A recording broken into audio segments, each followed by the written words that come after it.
চাঁদপুরে পুরোদমে শুরু হয়েছে শাকসবজির চাষ। বিস্তারিত জানাবেন সহকর্মী শরীফ আহমেদ। শরীফ, শীতের শাকসবজির কি বাজারে স্বস্তি আনতে পারবে? চাষাবাদ কেমন দেখছেন, বিস্তারিত জানান। তো আসলে কিন্তু এবার আমরা দেখেছি বর্ষার শেষের দিকে কিন্তু টানা বৃষ্টিতে জলাবদ্ধতার সৃষ্টি হয়েছিল চাঁদপুরে। সেজন্য কিন্তু এই জলাবদ্ধতার কারণে আগাম সবজি চাষ করতে পারছিলেন না এখানকার কৃষকরা। আমরা দেখেছি 5,550 হেক্টর জমি কিন্তু অনাবাদি ছিল, কিন্তু এখন অনেক জায়গাতেই কিন্তু পানি শুকিয়ে যাওয়ার সাথে সাথে কিন্তু কৃষকরা পুরো দমে সবজি চাষ শুরু করেছেন এবং উঁচু জায়গাগুলোতে কিন্তু এর আগেই সবজি চাষ শুরু করেছিলেন। আমি যদি আপনার মাধ্যমে দর্শকদেরকে দেখাই, আজকে সকাল থেকে দেখেছি কিন্তু মাঠে কৃষকরা পুরো দমে কিন্তু সবজি উঠাচ্ছেন।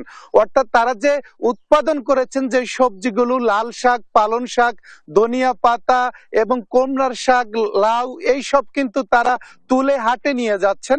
আমি যদি আজকে আপনাকে এই যে প্রান্তিক কৃষকরা কিন্তু এখান থেকে, অর্থাৎ লাল শাক বিক্রি করছে কিন্তু 25 থেকে 30 টাকা দরে, সেটি বাজারে গিয়ে কিন্তু 1 কিলোমিটারের মধ্যেই কিন্তু হাত বদল হয়ে কিন্তু 50 টাকা দরে বিক্রি হচ্ছে।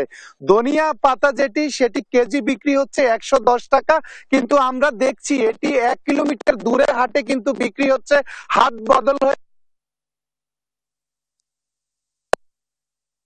এই যে বাজারে যে অস্থিরতা, অর্থাৎ কৃষকরা যে সবজি চাষ করছেন সেটি কিন্তু বাজারে যাওয়ার পর কিন্তু দ্বিগুণ দাম হয়ে যাচ্ছে।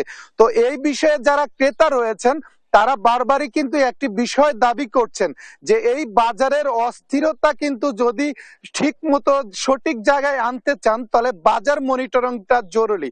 তো তারা দাবি করছেন ক্রেতারা যে সবজির দাম কমাতে হলে এবং বাজার তদারকি কিন্তু অতি প্রয়োজনীয়।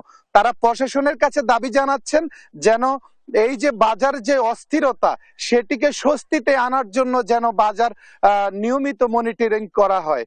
তো এই ছিল চাঁদপুরের যে ফসলের মাঠ, সেখান থেকে আমার কাছে সর্বশেষ। তোয়া, আপনাকে ধন্যবাদ শরীফ।